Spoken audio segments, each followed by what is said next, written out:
માનનીય મહેમાનો, ગ્રામજનો, આચાર્ય સાહેબ શ્રી, ગુરુજનો અને મારા સાથી મિત્રો, આજે મારે વાત કરવી છે એક એવા વિષય ઉપર કે જેનો ઉપયોગ ઘણા લોકો કરે છે. તેનો સદુપયોગ કરે છે અને દુરુપયોગ કરે છે. દુરુપયોગ કરે છે તેને મારા અભિનંદન અને સદુપયોગ કરે છે તેને મારા વંદન. મારા વિષયનું નામ છે મોબાઈલ. આશીર્વાદ કે પછી અભિશાપ.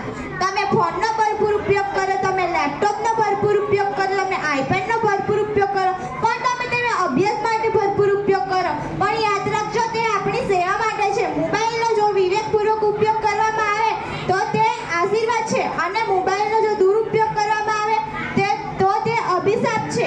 અહીં મને વાર્તા કહેવાનું મન થાય છે કે એક શાળામાં એક શિક્ષક બધા વિદ્યાર્થીઓને નિબંધ લખવાનું કહે છે.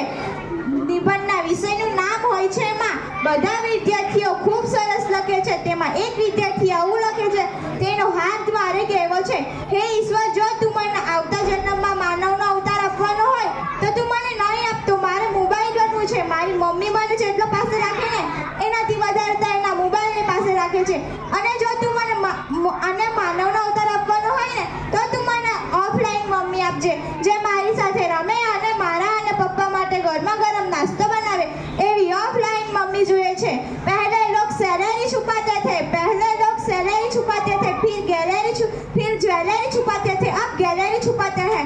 આપણે મોબાઈલમાંથી ઓછા સમયમાં માહિતીઓ ઝડપથી મેળવી શકીએ છીએ, પણ આપણે મોબાઈલમાં સારા વિડીયો જોઈને તેમાંથી પ્રેરણા લઈ શકીએ છીએ અને આપણે પણ ફેસબુક, સોશિયલ મીડિયાના માધ્યમથી સારા વિડીયો બનાવીને લોકોને સંદેશો આપી શકીએ છીએ.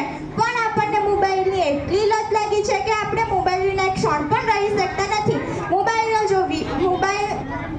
આપણે મોબાઈલને મૂકીને આપણા મા બાપને મૂકીને, આપણે પત્નીને મૂકીને, બાળકોને મૂકીને વિદેશમાં રહી શકીએ છીએ, પણ મોબાઈલને મૂકીને રહી શકતા નથી. મોબાઈલનો વધુ ઉપયોગ કરવાથી માથાનો દુખાવો, ચીડિયો સ્વભાવ થઈ જાય છે અને યાદશક્તિમાં પણ ઘટાડો થાય છે.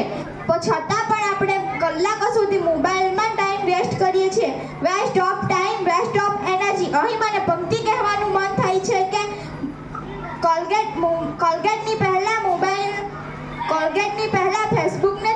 કોલગેટની પહેલા ફેસબુકને ચાખે, લાઈક અને કોમેન્ટનો ચોક્કસ હિસાબ રાખે. ભૂમિતિની રેખાને ભૂગોળના પર્વત ચર્ચે, ક્રિકેટ અને પોલિટિક્સની ચર્ચામાં આખો દિવસ ખર્ચે. હમણાં મારા ભાઈને એડમિટ કર્યો હતો ત્યારે તે જનરલ વોર્ડમાં હતો. ત્યારે મમ્મી ઘરે એવું કહે કે અમારી આગળ એક બાળક હતું, તે રડતું હતું, પણ તેના મમ્મી મોબાઈલમાં એટલા વ્યસ્ત હતા કે એક હાથમાં મોબાઈલ અને બીજા હાથથી તે બાળકને ચૂપ કરાવતા હતા. ઓનલાઈન ઓર્ડર કરીને જમવાની મજા આવે છે કે પછી ઘરે બેસીને કઢી અને રોટલો જમવાની મજા આવે છે? દુકાનમાં કરેલી શોપિંગમાં મજા આવે છે કે પછી ઓનલાઈન શોપિંગમાં મજા આવે છે? જો આપણે જમવા બેસીએ છીએ ત્યારે આપણા હાથમાં એક હાથમાં ચમચી કે કોળીઓ હોય છે અને બીજા હાથમાં તો તમને ખબર જ હશે